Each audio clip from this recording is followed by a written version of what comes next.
이어서 다음 질문. 예. 요즘 이런 생각하시는 분들이 많으신 것 같은데 저는 연명 치료를 하지 않길 바라는데 자식들은 도저히 그럴 수 없다고 하더라고요.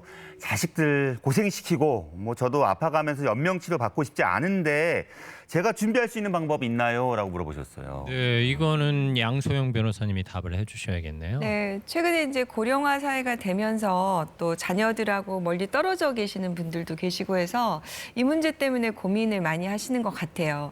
실제로 이제 우리나라에서 2008년에 김할머니 사건이라고 혹시 네. 기억하시는지 모르겠지만 본격적으로 이 사건을 계기로 우리나라에서도 존엄사 논의, 그다음에 연명 치료를 할 것이냐에 관해서 선택권을 줄 것이냐 문제가 있었는데요. 이제 그 사건은 할머니가 이제 폐암을 조직 검사를 하시다가 과다출혈로 식물인간이 되셨어요. 근데 이제 자녀들은 이제 어머니가 식물인간이 됐으니까 더 이상 연명 치료를 중단해달라고 요청을 했는데 사실 병원에서는 근거가 없는 거예요. 이걸 나중에 했을 경우에 책임을 묻게 될 수도 있고 과연 이걸 해도 되는지에 관해서도 기준이 없어서 결국에는 이제 자녀들이 병원을 상대로 이 치료를 중단해달라는 소송을 제기할 수밖에 없었습니다. 그래서 이제 1, 2심에서 고법에서도 호흡기를 제거하라고 판결을 했는데 최종적으로 대법원까지 이 사건은 가게 됐고요.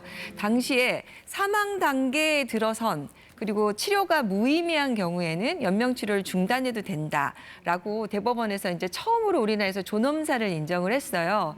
그래서 이게 이제 활발히 논의가 돼서 2016년에는 법도 만들어지고 2018년에는 이와 관련해서 실행을 할 수 있게 시행이 됐습니다.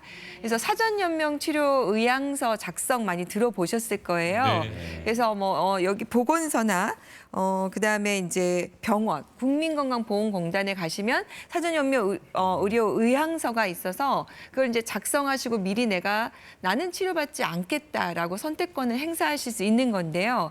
19세 이상이면 다 하실 수가 있어요. 그러니까 미리 내가 이런 걸 좀 해놔야 되겠다. 그래서 저는 좀 권장을 드리는 게 이게 사전 연명 치료를 할 것인지 여부, 그다음에 내가 갑자기 이런 상태를 들었을 때 장기 기증을 할 것인지 여부, 이 두 가지 정도는 사람이라는 게 또 어떤 상황이 발생할 수 있는지 잘 예측하기가 어렵잖아요. 그래서 미리 조금 의사결정을 해놓으시는 것이 자녀들의 부담도 좀 줄여줄 수 있지 않을까. 그다음에 의료진에게도 도움이 되지 않을까 이렇게 생각을 해요. 그래서 제가 실제로 이제 의사 선생님들이 이렇게 아침마당 오면 뵙잖아요. 그래서 이제 여쭤보면 실제로 이제 병원에서 고민은 이런 의향서를 작성하신 분들이 계시는데 자녀들이 또 우리 사연에서 질문 주신 것처럼 반대하는 경우가 있어서 굉장히 좀 어려움이 있다. 그래서 이제 의료진은 충분히 이 상황을 설명을 드리고 대부분의 보호자는 동의가 되지만 또 형제가 셋이면 그중에 한 분이 또 동의를 안 하는 경우가 있고 그런 그러니까 난감한 상황이 있다고 합니다. 실제로. 그래서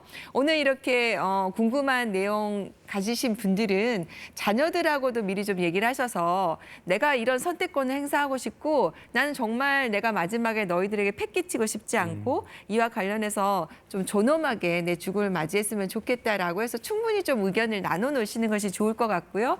특히 자녀들이 해외에 있는 경우에는 특별히 또 이런 내용을 미리 좀 얘기해 놓으신 것이 좋을 것 같습니다. 자녀들 입장에서 괜히 마지막에 불효했다는 생각이 들까 봐 반대하는 경우가 있어서 그렇게 하시면 좋을 것 같습니다. 환자가 사전 의향서를 작성했다 하더라도 네. 보호자 동의가 있어야 시행하게 되는 건가요? 자녀들이 반대를 하게 되면 사실은 그 입장에서 이제 의료진 입장에서는 이와 관련해서 강행하기가 좀 어려운 면이 있는 거죠. 네, 이미 환자는 네. 의사결정을 할 수 없는 상태가 되셨을 그러니까 경우. 법적인 의무사항은 아니거든요. 의향서를 네. 작성했다고 해서. 알겠습니다. 미리 자녀와 함께 좀 이런 얘기를 불편하셔도 꺼내시는 게 좋지 않을까 하는 생각을 네. 합니다.